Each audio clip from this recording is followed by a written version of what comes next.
Please, Segun, don't do this to me. Not here. Yetun's voice cracked as she stumbled backward, her shopping bags scattering across the gleaming marble floor of Victoria Island Mall. Her husband's face twisted with rage, and before she could shield herself, his hand flew across her cheek with a sound that echoed through the luxury boutique corridor. You think you can embarrass me? You think you can question me in public? Segun roared, his expensive agbada billowing as he advanced on her. I will teach you today that I am your husband. The Saturday afternoon, shoppers froze. Children clutched their mothers' hands. Phones slowly rose in trembling fingers. And Yetund felt the floor tilt beneath her designer heels as hundreds of eyes locked onto the scene unfolding in Nigeria's most exclusive shopping destination. Hello, beautiful people, and welcome back to Voice of Auntie Dora. Before we dive deep into Yetund's story, I want to thank each and every one of you for your incredible support. Your comments, your shares, your messages, they fuel every story we tell here. Now I need you to do something for me right now. Drop a comment below and tell me where you're watching from. Are you in Atlanta, London, Toronto, Lagos, Kingston? Let me know because this community spans the globe and I love seeing where our Voice of Auntie Dora family is growing. Hit that like button if you're ready for a story that will shake you to your core. Now, let's get back to Victoria Island Mall, where Yetund's nightmare was just beginning. The Chanel store employees stood paralyzed behind their glass counters, their perfectly painted lips forming silent O's of shock. The security guard stationed near the escalator shifted his weight, his hand hovering near his radio, but he didn't move forward. Nobody moved forward. Yetund's vision blurred with tears as she tried to gather her fallen bags, a futile attempt to reclaim some dignity, to make this look like less than what it was. But Segun wasn't finished. He kicked one of her shopping bags, sending tissue paper and a carefully wrapped jewelry box skidding across the floor. You spent MY money on this rubbish, he spat, his voice carrying through the atrium where families had been peacefully browsing just moments before. You think because we came to VI, because you're wearing your fancy clothes, you can disrespect me. Segun, please, Yetund whispered, her hand pressed to her stinging cheek. Can we talk about this at home? People are watching. Let them watch. He grabbed her arm, his fingers digging into her flesh hard enough to bruise. Let them see what happens to a woman who forgets her place. A woman gasped nearby. Yetund caught a glimpse of her, young, maybe mid-20s, expensive handbag dangling from her wrist, phone pointed directly at them. Recording. The red light of documentation. The permanent capture of her shame. 3 months ago, this same mall had been their paradise. Segun had walked these corridors with his arm around her waist, his laughter booming as he encouraged her to buy whatever she wanted. My wife deserves the best, he'd announced to the Gucci sales associate, loud enough for nearby shoppers to hear and admire. Yetund had felt like a queen that day, draped in her husband's generosity and attention. Now, that same husband yanked her toward the escalator, and she stumbled in her heels. Sir, please. A mall security supervisor finally approached, his voice careful, diplomatic. Sir, if there's a problem, perhaps we can help you resolve it somewhere more private. Segun whirled on him. Are you telling me how to handle my wife? My wife. Do you know who I am? The supervisor's Adam's apple bobbed as he swallowed. His eyes darted to Yetund's face, the red mark blooming on her cheek, the terror in her eyes, then back to Segun. No, sir, I just thought. You thought wrong. Move. And the supervisor moved. He actually stepped aside, clearing the path as Segun dragged Yetund toward the parking garage. She could hear the whispers now, rising like a tide behind them. Is that Segun Ojo, the businessman? She must have done something terrible. These women and their attitude. Someone should call the police. Mind your business. This is between husband and wife. But did you see him hit her? Keep recording. This is going straight to Instagram. The voices crashed over Yetund in waves. Some sympathetic, most shocked, a few already judging, already deciding that somehow she must have provoked this, must have earned this, must have done something to turn her charming husband into this monster. But they didn't know. Nobody knew. They didn't know about the first time he'd shoved her, 8 months into their marriage, after she'd questioned why he came home at 3 a.m. smelling of perfume that wasn't hers. "You're being paranoid," he'd said, then pushed her so hard she'd hit the bedroom wall. They didn't know about the names he called her in private, the way he controlled her phone, her friends, her family visits, how he'd systematically isolated her until she felt like a ghost in her own life. They didn't know that coming to Victoria Island Mall today, buying herself a bracelet with money she'd secretly saved from her small online business, had been an act of rebellion, a tiny flame of independence in the suffocating darkness of her marriage. And now that flame was being extinguished in the most public, humiliating way possible. "Segun, you're hurting me," Yetund gasped as they reached the parking garage. His Range Rover gleamed under the fluorescent lights, a symbol of his success, his status, his power over everything, including her. "You think this is hurt?" He pushed her against the car door. "You embarrassed me, Yetund. You made me look like a fool, questioning me about that woman's text message in front of the sales girl. You think I won't discipline you for that?" "I just asked," her voice broke. "I just wanted to know who Bissy was." His hand shot out again, but this time someone yelled, "That's enough." A man in a security uniform, not the supervisor from inside, but an older guard from the parking garage, was running toward them. Behind him, a small crowd had gathered at the garage entrance. The young woman with the phone, a couple with horrified faces, the Chanel employees peering from the doorway, a delivery driver who'd stopped mid-delivery to stare. Witnesses, so many witnesses. Segun's hand froze midair. For the first time since the confrontation began, something flickered in his eyes. Not remorse, Yetund knew her husband well enough to recognize that, but calculation, awareness, the realization that this was no longer just between them. "Everyone go about your business," Segun commanded, his voice still authoritative but now with an edge of panic. "This is a private family matter." "It stopped being private when you put your hands on her in public, sir," the older security guard said firmly. His badge read Iphany. "The police are on their way." The words hung in the air like a prophecy. The police are on their way. Yetund felt something shift inside her chest. Fear, yes, terror of what would happen when they got home, how Segun would punish her for this. But underneath the fear, something else was growing, something that felt dangerously close to hope. Because for the first time in 2 years of marriage, somebody had said, "That's enough."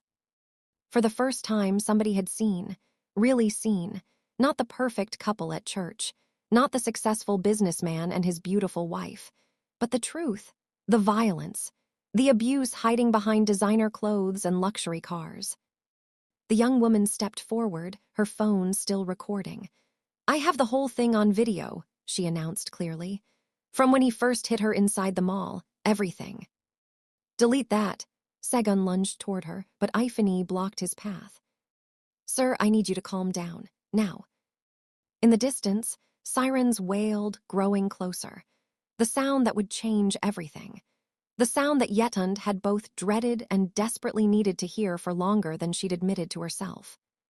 As the police car pulled into the garage, its blue lights casting strange shadows across the concrete, Yetund looked at her husband. Really looked at him. And for the first time, she saw fear in his eyes instead of fury. The crowd pressed closer, a wall of witnesses. The phones kept recording, documenting, preserving this moment in digital permanence. And somewhere in the chaos, Yetund realized, her silence had just ended in the most explosive way possible. But what came next would be even harder than everything that came before. Her marriage was about to become Nigeria's most talked about scandal, and she hadn't even decided yet if she was ready to tell her truth. So what do you think happens when those police officers step out of that car? Will they take Segun seriously, or will they see Yetund's pain? Drop your predictions in the comments below. And if this story is hitting you in your soul, smash that like button, subscribe to Voice of Auntie Dora, and hit that notification bell because you do not want to miss what happens in next chapter. This story is just getting started, and trust me, you need to stay with me on this journey. Share this with someone who needs to hear it. Comment where you're watching from, And remember, silence protects abusers, witnesses save lives. The two police officers emerged from their patrol car with the practiced slowness of men who'd seen everything and believed nothing. The older one, with gray threading through his hair and 3 stars on his shoulder, surveyed the scene with tired eyes. The younger officer beside him pulled out a notepad. "What is the problem here?" the senior officer asked, his voice carrying the flat tone of someone already preparing to file this under domestic dispute, resolved at scene. Ifany, the security guard, stepped forward immediately. "Sir, this man assaulted his wife inside the mall and in this parking garage. Multiple witnesses saw everything. We have video evidence." The senior officer's gaze shifted to Segun, then to Yetund, then back to Segun. Something flickered in his expression, recognition, perhaps, or calculation. Segun straightened his agbada, composing himself with the kind of confidence that came from years of knowing the system bent in his favor. "Officer, thank God you're here. My wife has been behaving erratically all day.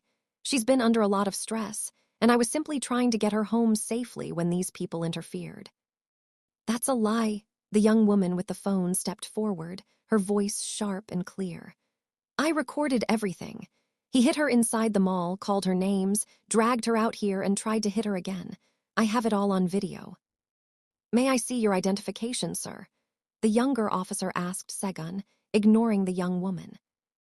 Segun reached for his wallet, and Yetund watched something pass between him and the senior officer, a look she'd seen 1,000 times in Lagos.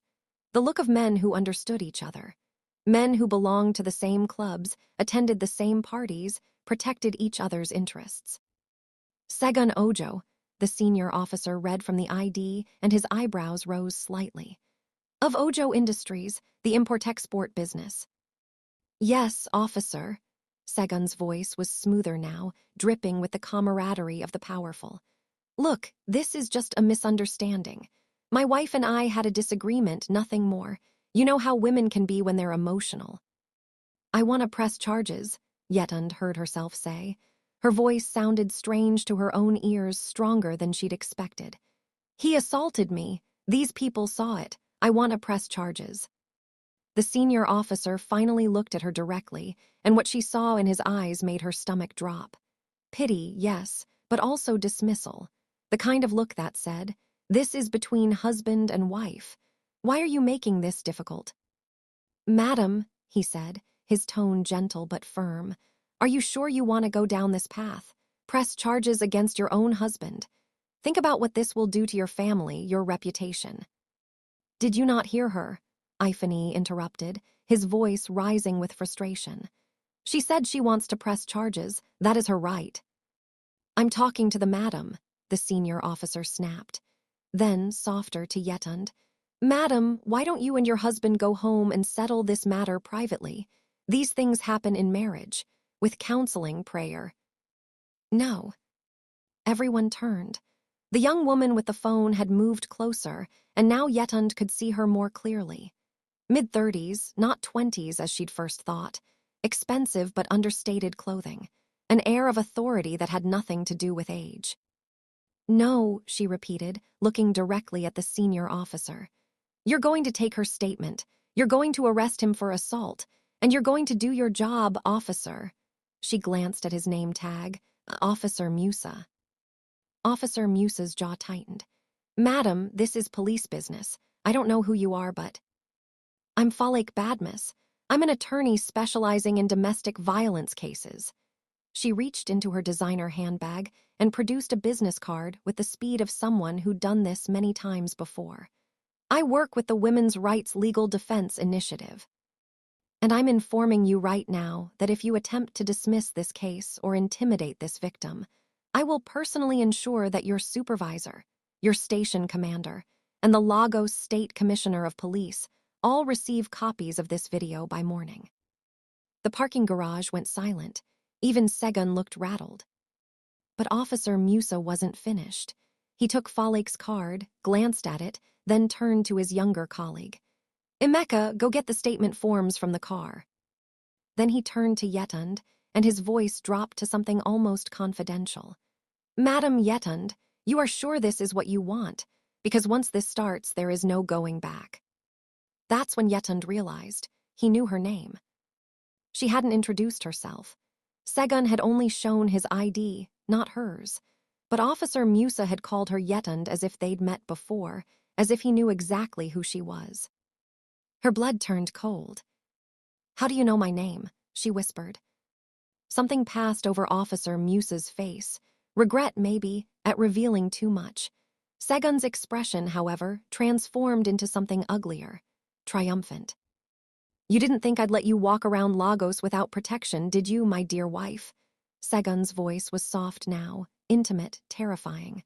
"Officer Musa has been, let's say, keeping an eye on you, for your safety, of course." The implications crashed over Yetund like a wave. The times she'd felt watched but dismissed it as paranoia. The way Segun always seemed to know where she'd been, who she'd talked to, even when she was sure she'd been careful.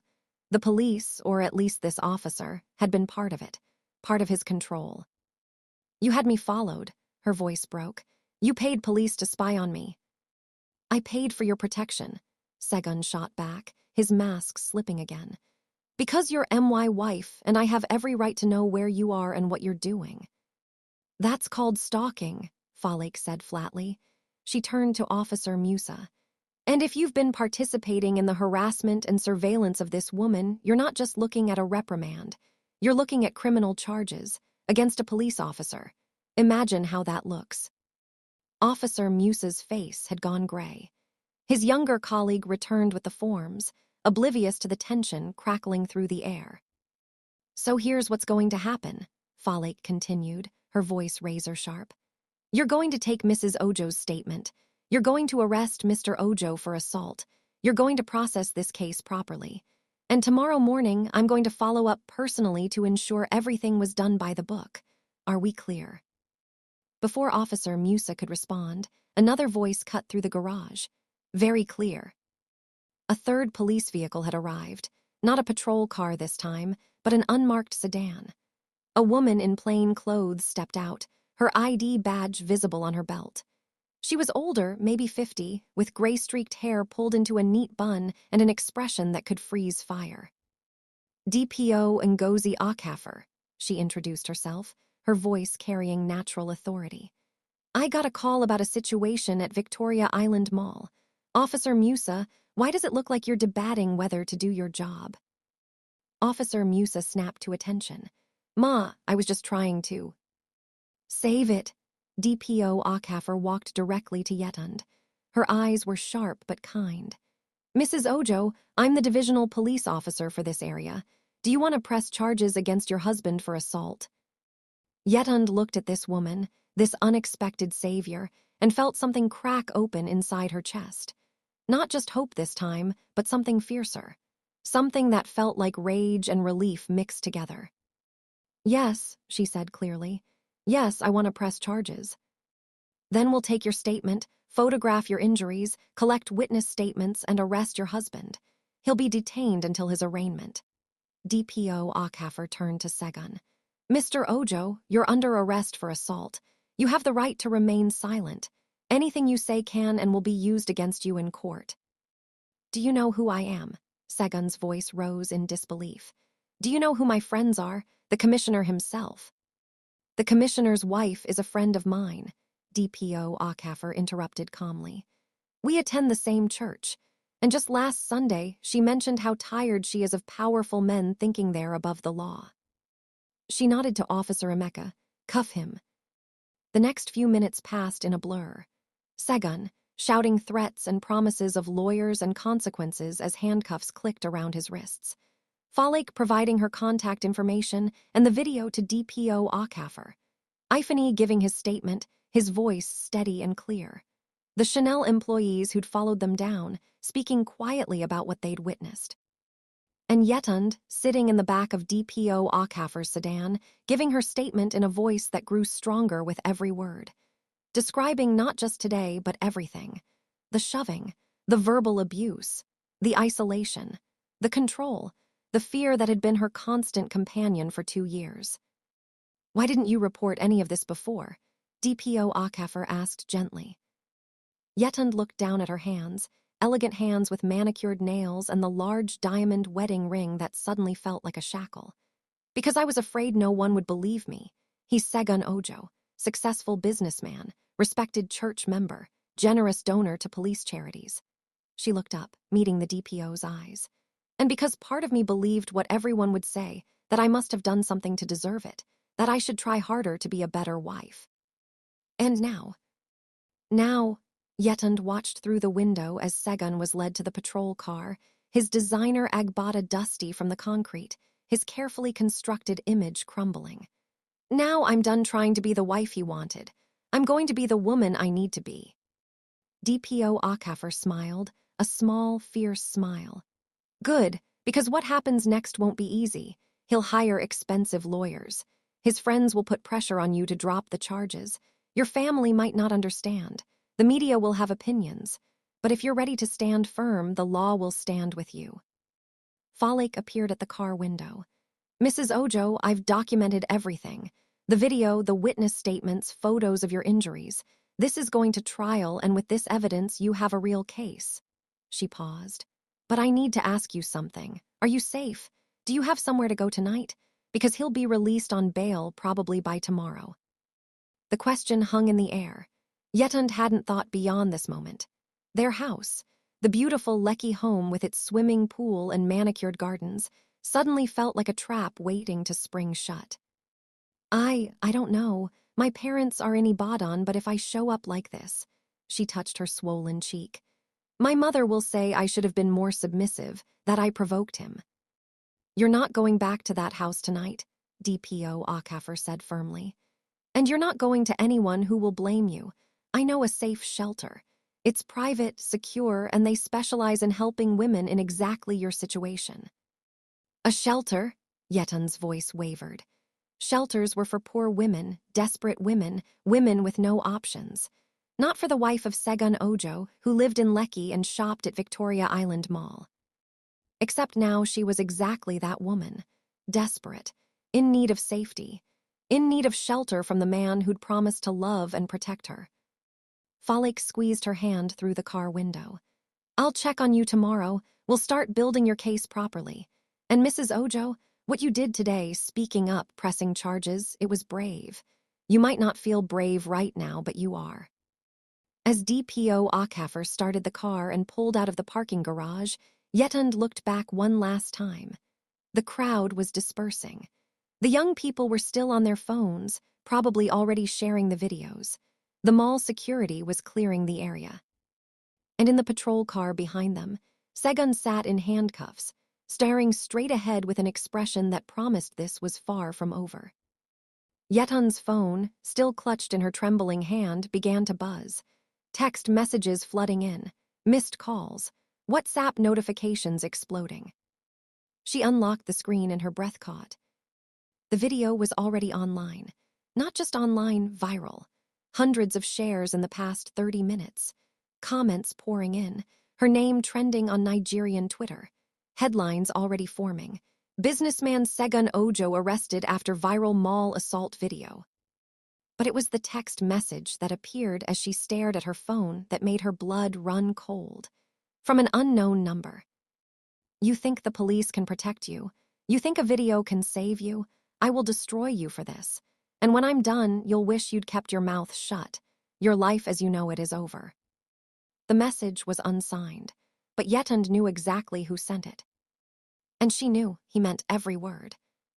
The safe shelter was nothing like Yetund imagined. It wasn't dirty or chaotic.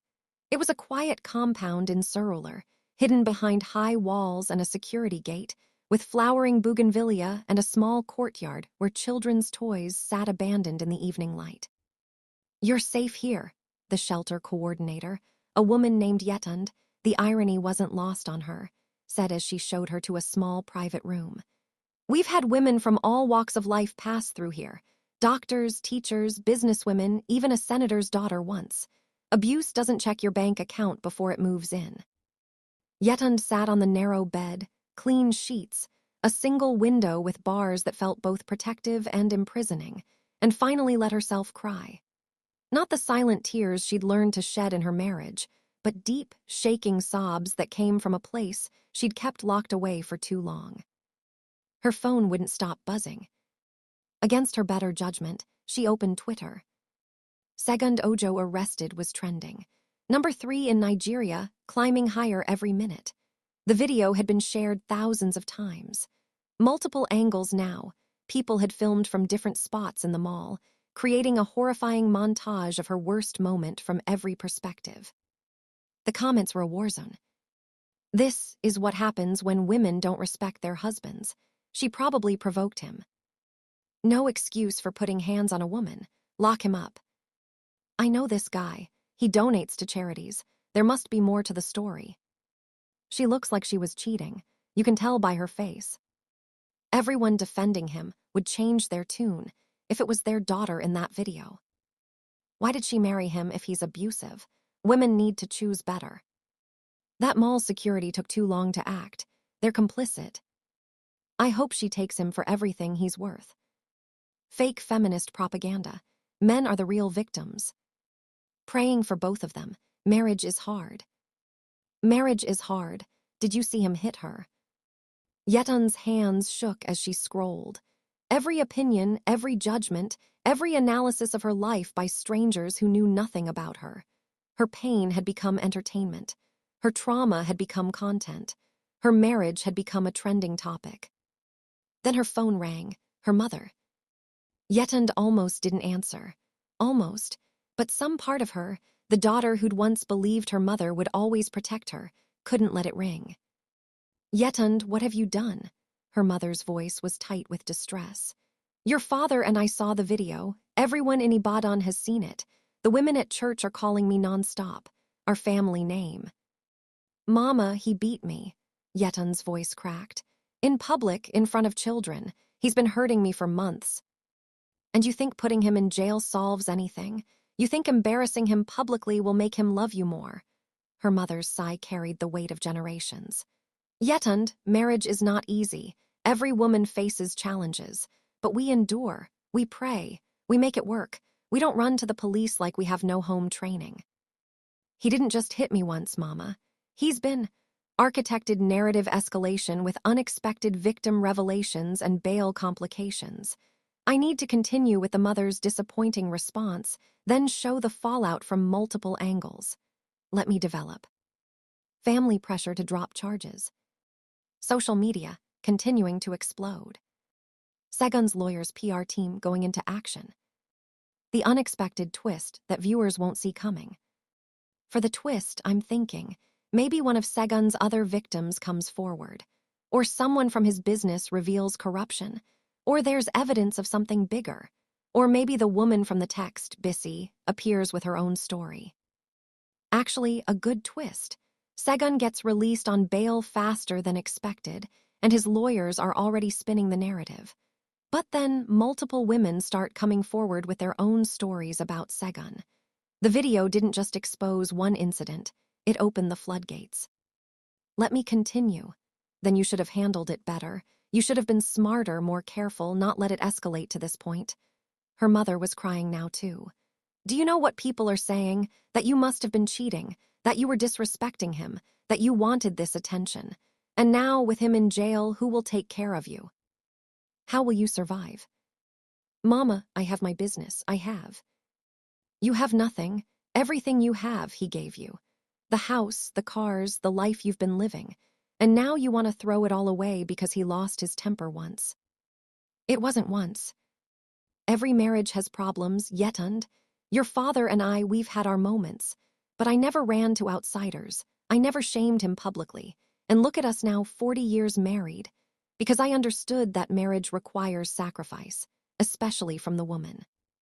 Yetund closed her eyes. What if I die, Mama? What if next time he doesn't just hit me? What if next time I'm the story on the news about a wife killed by her husband? The silence on the other end stretched long enough that Yetund thought the call had dropped. Then her mother spoke, her voice cold. If you were going to die, you would have died already. This is you being dramatic. You need to call his family, apologize for embarrassing them, and drop these charges before you destroy your marriage completely. I'm telling you as your mother, you're making a mistake you'll regret. The line went dead. Yetund stared at her phone, feeling something inside her harden. Her own mother had chosen her abuser's reputation over her daughter's safety, had measured her worth in terms of her marriage status, had decided that her survival was less important than avoiding scandal. A knock on the door made her jump. The shelter coordinator poked her head in. "Yetund, there's a woman here asking for you, says her name is Bissy." The name from the text message, the name that had started the fight at the mall. Yetund's heart hammered. I don't know if I want to see her. She says it's important, says she has something you need to know about your husband. The coordinator's expression was gentle. You don't have to see her, but she seems genuinely concerned. Against every instinct screaming at her to hide, Yetund nodded. Bissy was younger than Yetund expected, maybe 25, with a baby face and eyes that had seen too much. She sat in the shelter's small meeting room, twisting her hands in her lap. When Yetund entered, she stood quickly. "Mrs. Ojo, thank you for seeing me. I know you don't know me, but—" She paused, swallowing hard. "I've been seeing your husband for 8 months." The words should have hurt, should have felt like a knife, but Yetund only felt tired. Of course there was someone else. There was always someone else. "Why are you here?" Yetund asked quietly. "Because I saw the video, and because—" Bissy's eyes filled with tears. "He did the same thing to me 3 months ago. He took me to a hotel in Aiksha, and when I told him I wanted to end things, that I felt guilty about you, he—" She lifted her sleeve, revealing scars that were still pink and healing. "He pushed me into a glass coffee table, told me I belonged to him, and the only way I'd leave was in a coffin." The room tilted slightly. Yetund gripped the edge of the table. "I reported it," Bissy continued. "Went to the police station in Aiksha, filed a report. You want to know what happened?" Her laugh was bitter. "The investigating officer took my statement, then called Segun. Your husband showed up with his lawyer and a briefcase of cash. The report disappeared. The officer told me that if I pursued it, they'd arrest me for blackmail and prostitution." "Oh God," Yetund felt sick. "I'm not the only one." Bissy pulled out her phone, scrolling quickly. "After I saw your video today, I started reaching out to other women I knew he'd been with, women who'd mentioned he got rough, women who'd vanished from his life suddenly." She turned the phone around. Screenshots, dozens of them. Conversations with women sharing eerily similar stories, a pattern spanning years. "He choked me during an argument about his wife. He threatened to ruin my business if I told anyone. He said his connections could make me disappear. I was too scared to press charges. He's too powerful. I'm glad someone finally stood up to him." "There are 12 women," Bissy whispered. 12 that I could find in just a few hours, all with stories, all too scared to come forward before. But when they saw you actually press charges, saw you not back down even when it went viral, something shifted." Yetund stared at the phone, at the testimonies of women she'd never met, women who'd been touched by the same violence that had shaped her last 2 years. She wasn't special. She wasn't unique. She was just the one who'd been caught on camera. "Why are you showing me this?" Yetund asked. "Because tomorrow, Segun's lawyers are holding a press conference. They're going to say you're mentally unstable, that you attacked him first, that you're trying to extort money from him." Bissy's jaw clenched. "And they're going to win, because he has the money, the connections, the lawyers, and you're just one woman with one video. So what am I supposed to do?" "You're supposed to let us stand with you." Bissy pulled out a piece of paper, a printed statement. 4 of us are willing to go public, to share our stories, to show that this wasn't a one-time thing, that your husband has a pattern of violence against women. It won't be easy.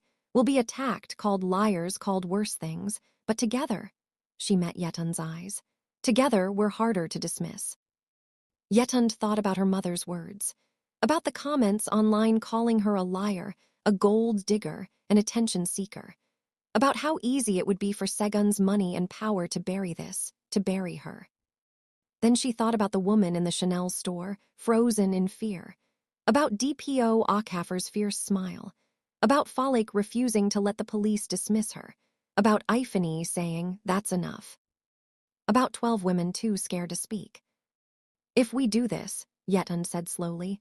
There's no going back. He'll destroy us, all of us. He's already been destroying us, Bissy countered. One at a time in the dark where no one could see. At least this way, we fight back in the light. Yetund's phone buzzed. A news alert. Segun Ojo released on bail, lawyer claims wife's theatrical performance was planned attack on client's reputation. Released already. Another notification. A text from an unknown number. Drop the charges by midnight, or I release the photos. Yetund's blood froze. What photos? But even as she asked herself the question, she knew. Private photos from early in their marriage when things were still good, when she'd trusted him. Intimate photos that he'd promised were just for them. Photos that, if released, would shift the entire narrative, would paint her as the seductress, the manipulator, the woman who couldn't be trusted. He's threatening me, she whispered, showing Bissy the message. Bissy's expression hardened. He threatened me too, told me he had screenshots of our conversations that he'd edit them to make it look like I was blackmailing him. She leaned forward. That's how he operates. Fear, shame, control. He banks on women being too scared or too ashamed to fight back. What if I am? Yetund's voice broke. What if I am too scared? Then he wins, and the next woman he hurts, because there will be a next woman she'll suffer alone too. Bissy stood, gathering her things. I'm going forward with my story tomorrow with or without you. 3 other women are ready too. But your voice, Mrs. Ojo, your video, you're the one everyone's talking about. You're the one who can make this matter. After Bissy left, Yetund sat alone in the quiet meeting room. Her phone wouldn't stop buzzing. Social media was still exploding. Segun's PR machine was already working, already spinning, already rewriting the narrative. She opened Twitter again. His lawyer's statement was trending now. Mr. Ojo is the victim of a calculated smear campaign by his mentally unstable wife. He acted only in self-defense when she attacked him first. We have witnesses who will testify to her erratic behavior. The viral video is being taken out of context. Justice will prevail. The comments underneath were already shifting. I knew something was off about her story. Why would she stay if he was really abusive? Women lie about this stuff for money. We need to hear both sides before jumping to conclusions. The narrative was changing. The sympathy was evaporating. Her moment of public support was slipping away like water through her fingers. Yetund looked at Bissy's statement on the table, at the screenshots of 12 women's stories, at her phone showing Segun's threats. Then she opened her contacts and found Falek's number. Mrs. Badmus, it's Yetund Ojo, I need your help. She took a shaky breath. I need to hold my own press conference, tomorrow morning before his. There was a pause on the other end. Then Falek's voice, steady and sure. I'll make the calls. We do this right, we do this smart, and we do this together. Are you sure you're ready? Yetund looked at her reflection in the darkened window, swollen cheek, haunted eyes, torn designer dress. The woman Segun had tried to break. The woman Lagos was already judging. But underneath the fear, underneath the shame, underneath the exhaustion, something else stirred. Something that felt like rage and righteousness and a refusal to disappear quietly.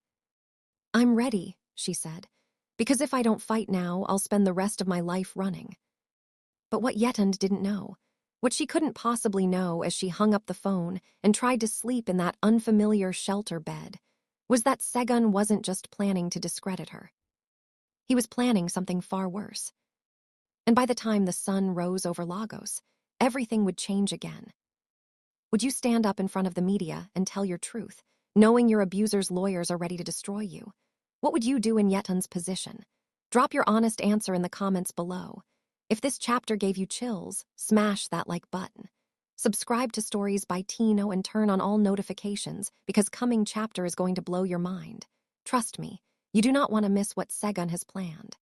Share this story with someone who needs to know they're not alone in their fight. Comment where you're watching from and let's build this community. The battle is just beginning. 3 days later, the Lagos High Court was packed beyond capacity. Yetund sat at the plaintiff's table, flanked by Falek and a team of lawyers who joined the case pro bono after the press conference went viral. Across the aisle, Segun sat surrounded by his legal army, 5 senior advocates, all looking supremely confident. He'd been granted bail within hours of his arrest, and since then he'd orchestrated a media campaign so sophisticated that half of Lagos wasn't sure who to believe anymore. True to his word, he'd released the abortion story. But Falek had countered within 2 hours, releasing Yetun's actual medical records with her permission, showing it was an ectopic pregnancy, a life-threatening condition that required emergency intervention. The doctors who'd treated her gave statements confirming she'd nearly died.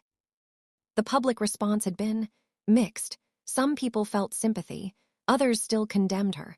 Lagos social media remained a battlefield.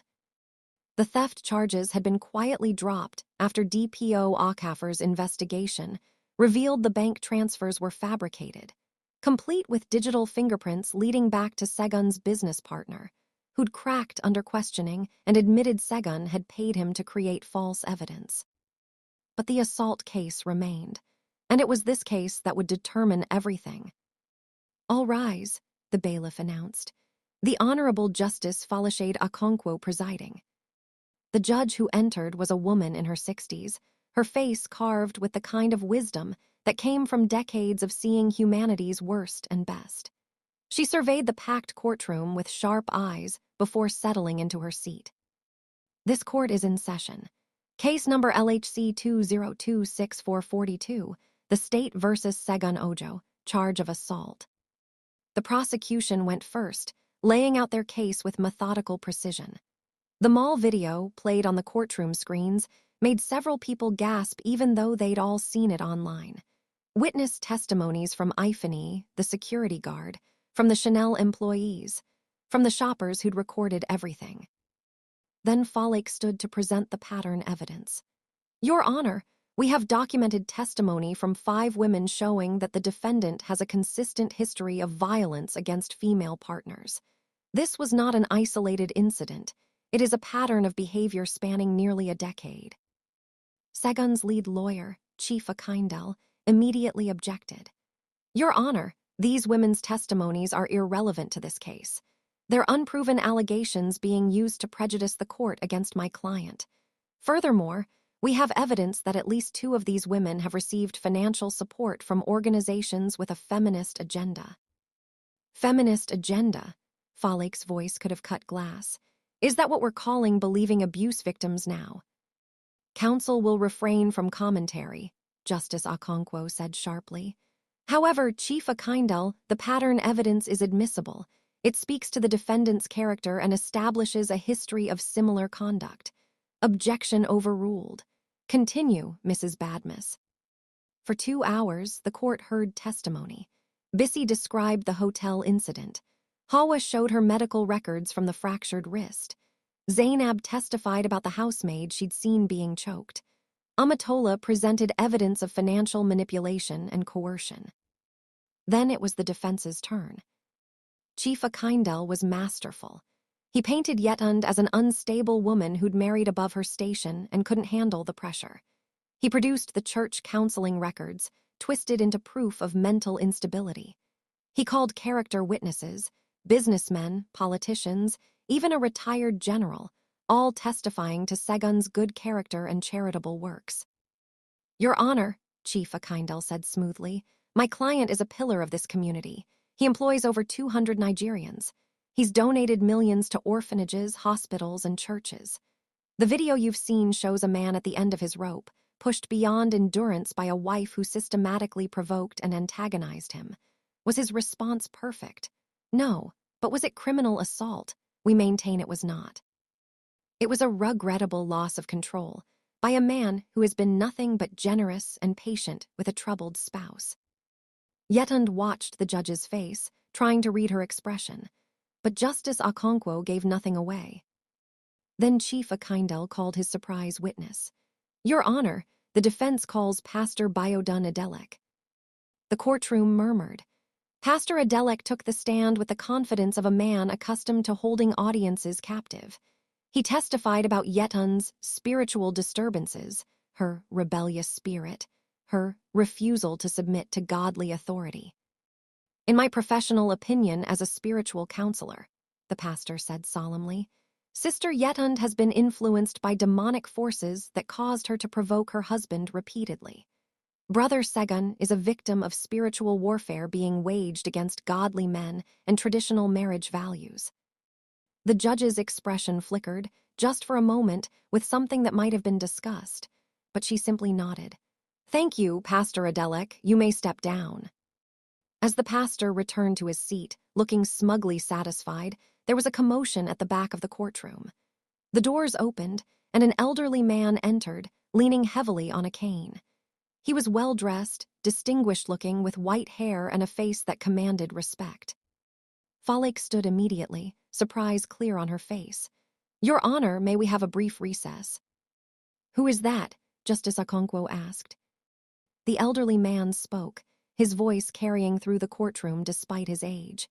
Chief Emmanuel Okafor, I'm a retired Supreme Court Justice, and I'm here to testify for the prosecution. The courtroom erupted. Segun's face went pale. Chief Akindel surged to his feet. Your Honor, this witness isn't on the prosecution's list. Because I didn't contact them until this morning, Chief Okafor said calmly. But I have information relevant to this case, critical information that the court needs to hear. Justice Okonkwo studied the old man for a long moment. This is highly irregular. I'm aware, but I'm 82 years old, Your Honor. My conscience won't let me stay silent any longer. His eyes found Segun across the courtroom.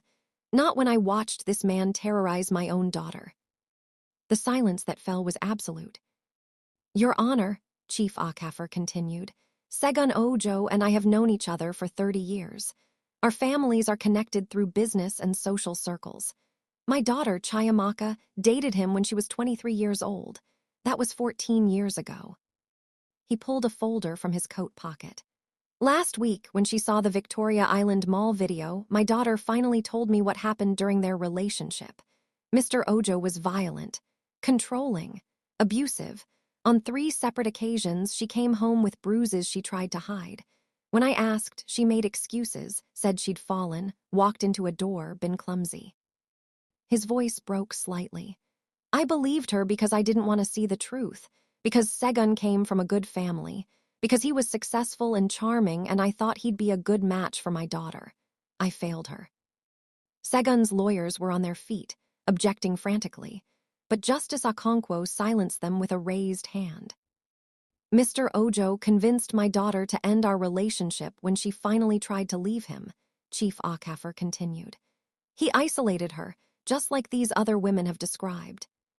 She broke off contact with our family for 2 years. 2 years. When she finally escaped and came home, she was a shell of herself. She made me promise never to pursue charges, never to speak of it, because she was terrified of what he'd do. He opened the folder. These are medical records from a private clinic where my daughter was treated for injuries consistent with strangulation. Photographs she took in secret, documenting bruises and marks. Journal entries describing incidents of violence. And a police report she filed and withdrew the same day, because Mr. Ojo threatened to destroy our family's reputation if she proceeded. Falik approached the bench with Chief Okafor, accepting the documents. Justice Okonkwo examined them, her expression darkening with each page. Why come forward now? The judge asked quietly. After 14 years. Chief Okafor turned to look at Yetun directly. Because I watched that young woman stand in front of cameras and choose the truth over her safety. I watched her risk everything, her reputation, her future, her peace, to speak out. And I realized I'd been a coward. I'd protected my daughter's privacy at the cost of leaving a predator free to hurt other women. Chiamaka agreed that I should testify. She's outside, ready to take the stand if needed. Your Honor, this is character assassination. Chief Akindel's voice was desperate now. These are ancient, unproven allegations. With medical records, photographs, and a police report, Justice Okonkwo said coldly. Sit down, Chief Akindel. She looked at Chief Okafor. Is your daughter willing to testify? She is, Your Honor. She's terrified, but she's willing. Bring her in. 20 minutes later, Chiamaka Okafor sat in the witness box, her hands trembling but her voice steady. She was elegant, successful-looking, a woman who'd clearly rebuilt her life. But her testimony painted a picture identical to the other women's stories. The controlling behavior, the escalating violence, the apologies followed by renewed abuse, the threats, the isolation, the systematic destruction of her sense of self. "He told me I'd never find anyone better," Chiamaka said quietly. "That no one would believe me if I spoke out because he was Segun Ojo, and I was just another girl trying to trap a successful man. He said he'd ruin my father's reputation, destroy our family's business connections, make sure I was labeled as unstable and vengeful." She looked at Yetund across the courtroom. "When I saw your video, Mrs. Ojo, my first thought was he hasn't changed. My second thought was she's braver than I was. And my third thought was I can't let fear win again." By the time Chiamaka finished testifying, the courtroom's energy had completely shifted. What had been a debate about one incident at a mall had become something much larger, a revelation of systematic, decades-long abuse of multiple women. Pastor Adelek was recalled to the stand. "Pastor, you testified that Mr. Ojo is a godly man. Were you aware of these other allegations?" The pastor shifted uncomfortably. That is hearsay, Your Honor, unproven accusations." "You testified definitively about Mrs. Ojo's character based on private counseling sessions. But you never mentioned in those sessions that Mr. Ojo might be the problem. That perhaps a man with a documented history of violence against women shouldn't be counseled to have more authority over his wife." Pastor Adelek had no good answer. Justice Okonkwo looked at the lawyers. Closing arguments. Chief Akindele did his best, but the defense had crumbled. The pattern was too clear, the evidence too consistent, the witnesses too credible. When Falik stood for the prosecution's closing, her voice rang with controlled fury. "Your Honor, this case is about more than one assault in one mall. It's about a man who has spent years perfecting the art of abuse, who has used his wealth, his connections, and even religious institutions to silence his victims, who has systematically destroyed women who dared to speak against him. The video shows assault. The testimony shows a pattern.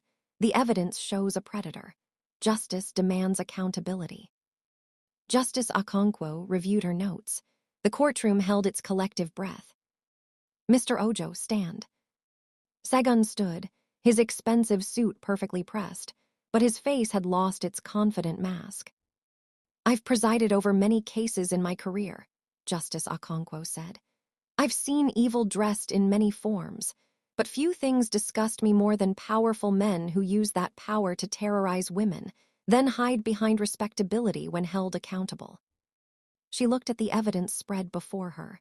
The video evidence is clear and damning.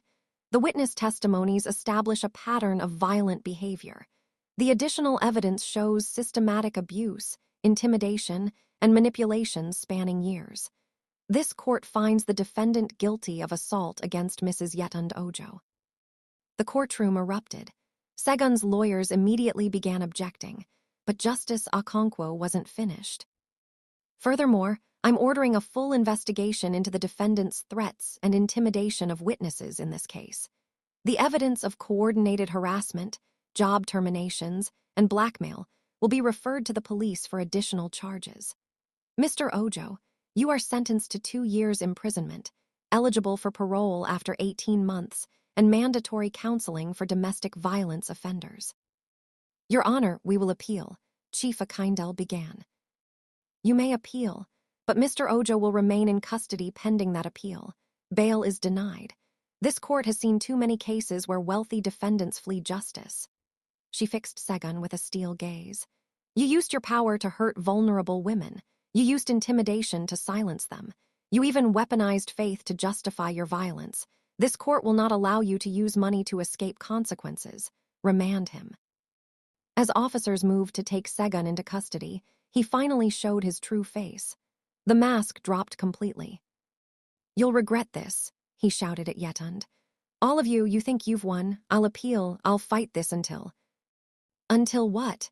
Justice Okonkwo's voice cut through his rage like a blade. "Until you hurt another woman. Until you beat another partner. Mr. Ojo, the only thing you're fighting now is your own conscience, if you still have one. Remove him." Yetund watched as Segun was led away, still shouting threats, still believing his power was absolute. But his hands were cuffed. His freedom was gone. And for the first time in 2 years, Yetund could breathe without fear crushing her chest. Outside the courthouse, media swarmed. But this time, the questions were different. Mrs. Ojo, how does it feel to have justice? Mrs. Ojo, what message do you have for other abuse survivors? Mrs. Ojo, will you continue advocacy work? Yetund stood on the courthouse steps, surrounded by the women who'd fought alongside her. Bissi, Hawa, Amatola, Zainab, and Chayamaka, 6 women bound together by shared trauma and shared courage. What message do I have? Yetund repeated the question. I want women to know that speaking up is terrifying. It's messy and painful, and people will judge you. Your abuser will fight back with everything he has. Society will question why you stayed, why you didn't leave sooner, why you didn't just keep quiet. She paused, gathering strength. But silence protects abusers. It gives them freedom to hurt more victims. When you speak up, you're not just saving yourself, you're saving the next woman, and the next, and the next. Do you regret pressing charges? Someone called out. I regret that it took me so long, Yetund answered honestly. I regret every day I stayed silent, but I don't regret speaking the truth, no matter how hard it was. Falek stepped forward. We're establishing a legal defense fund for domestic violence survivors who can't afford representation. Chayamaka Akafer has generously agreed to fund it in honor of her own experience. Chayamaka nodded, tears in her eyes. We're calling it the Victoria Island Witness Project, because witnesses matter. Whether you're the security guard who calls police, the shopper who records evidence, the lawyer who takes the case, or the survivor who speaks out, you're all witnesses. And witnesses change everything. DPO Akafer appeared at the edge of the crowd. She caught Yetund's eye and nodded, a silent acknowledgement of respect between 2 women who'd chosen justice over convenience. Pastor Adelek released a statement that evening, claiming he'd been deceived by the devil and announcing his resignation from the Cathedral of Grace. The church's board issued an apology to Yetund, though she wasn't sure it meant anything. Yetund's mother called 3 days after the verdict. I saw the ruling, she said quietly. No apology, but something in her voice had softened. Your father and I, we want you to come home, to Ibadan, for a visit. To rest. What changed? Yetund asked. A long silence. Then, Chief Akafer's daughter, Chayamaka, I knew her mother. We were in women's fellowship together before they moved to Lagos. When I saw her testify, when I saw what she went through, her mother's voice broke. I realized I've been wrong about so many things, about what I taught you about marriage, about endurance, about sacrifice. Yetund closed her eyes. It wasn't the full apology she deserved, but it was a beginning.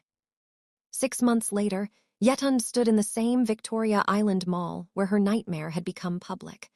But this time, she wasn't cowering or afraid. She was there for the opening of a resource center, a partnership between Falek's legal organization and the mall's management.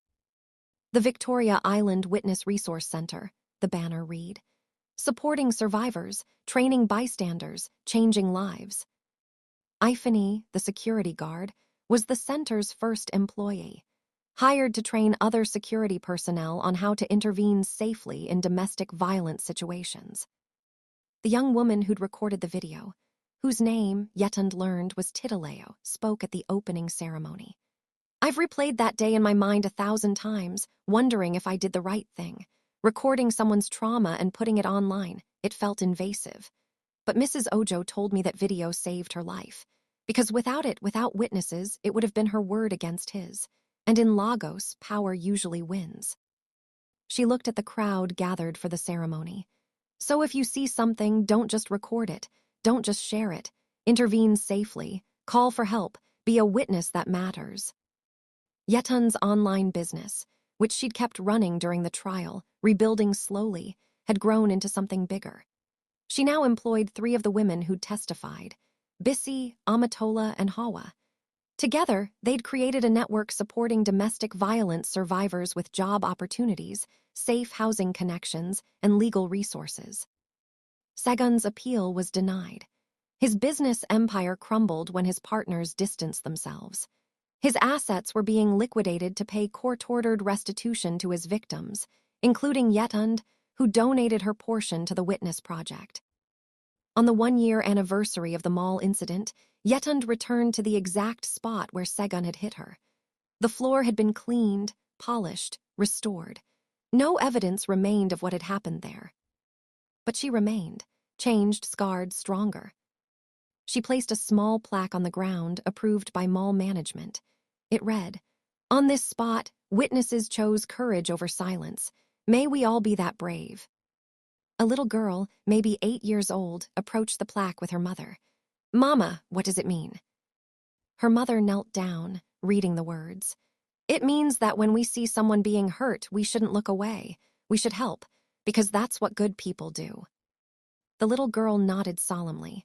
Then she looked up at Yetund, who was watching nearby. "Are you the lady from the video, the one who was brave?" Yetund's throat tightened. "I'm one of many brave ladies, and someday I hope you'll be one too." As she walked out of the mall that day, free, healing, purposeful, Yetund thought about the woman she'd been a year ago. The woman who'd believed marriage meant endurance, that love meant sacrifice, that silence was safety. That woman had died at Victoria Island Mall. And in her place, a survivor had been born. Not perfect, not healed completely, but free. Finally, beautifully, terrifyingly free. The last message on her phone was from Chayamaka. "Dinner tonight. The Witness Project got 3 new clients this week. We're making a difference." Yetund smiled and replied, "I'll be there. We have work to do." Because that's what survivors do. They survive, they heal, they rebuild. And then they reach back to help the next woman fighting for her freedom. This is where Yetund's story ends, but for thousands of women watching, it's just the beginning. If this story touched you, if it made you think differently about domestic violence, about witnesses, about speaking up, then it's done its job. Smash that like button if you believe survivors deserve justice. Subscribe to Voice of Auntie Dora for more powerful stories that matter. Share this with someone who needs to hear it. And comment below, what lesson will you take from Yetund's journey? Remember, you are not alone. Your voice matters, and somewhere there's a witness waiting to stand with you. Thank you for being part of this community. Until next time, stay blessed and stay strong.